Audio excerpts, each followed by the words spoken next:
ઉધના વિસ્તારમાં વાહન ચેકિંગમાં હતી એ દરમિયાન એક વ્યક્તિ મળી આવેલ શંકાસ્પદ, જેના વાહનનું તલાશી લેતા એમાંથી મ્યુલ અકાઉન્ટ્સના જે ડોક્યુમેન્ટ હોય એ મળી આવતા પોલીસને શંકા ગયેલી અને એના આધારે પોલીસે ઊંડાણપૂર્વકની તપાસ ચાલુ કરેલી, જેમાં કુલ 4 આરોપીઓની ધરપકડ કરવામાં આવેલી અને આરોપીઓ પાસેથી કુલ 165 બેંક અકાઉન્ટ મળી આવેલા, જેમાં એના ટ્રાન્ઝેક્શનો ચેક કરતા કુલ્લે 1550 કરોડ રૂપિયાના ટ્રાન્ઝેક્શન હતા. આ આરોપીઓ સાથે આરબીએલ બેંકના કુલ 8 કર્મચારીઓ જે સંકળાયેલા હતા અને અલગ અલગ લાભ લઈ, નાણાકીય અને અન્ય લાભ લઈ અને આ ખાતા ખોલવામાં તેઓને મદદ કરતા હતા. જે તમામ તપાસ કર્યા બાદ કુલ્લે 88 દિવસની તપાસ કર્યા બાદ પોલીસે ઉપરોક્ત 4 આરોપીઓ જે છે એના વિરુદ્ધમાં આજે ચાર્જશીટ કરી છે અને કુલ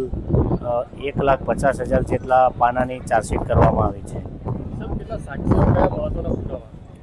આ આખી સમગ્ર તપાસ દરમિયાન કુલ 200થી વધુ સાક્ષીઓ તપાસવામાં આવ્યા છે, તેમના નિવેદનો લેવામાં આવ્યા છે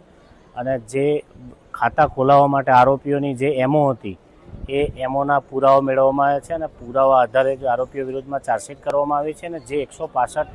અકાઉન્ટ મળી આવેલા એમાં સમગ્ર ભારતમાં સાયબર પોર્ટલ ઉપર કુલ 2500 ઓનલાઈન કમ્પ્લેન રજીસ્ટર થયેલી છે, જેમાં ગુજરાતમાં 265 છે અને સુરત સિટીમાં કુલ 37 સાયબર પોર્ટલની કમ્પ્લેન પોલીસને તપાસ દરમિયાન મળી આવેલી છે.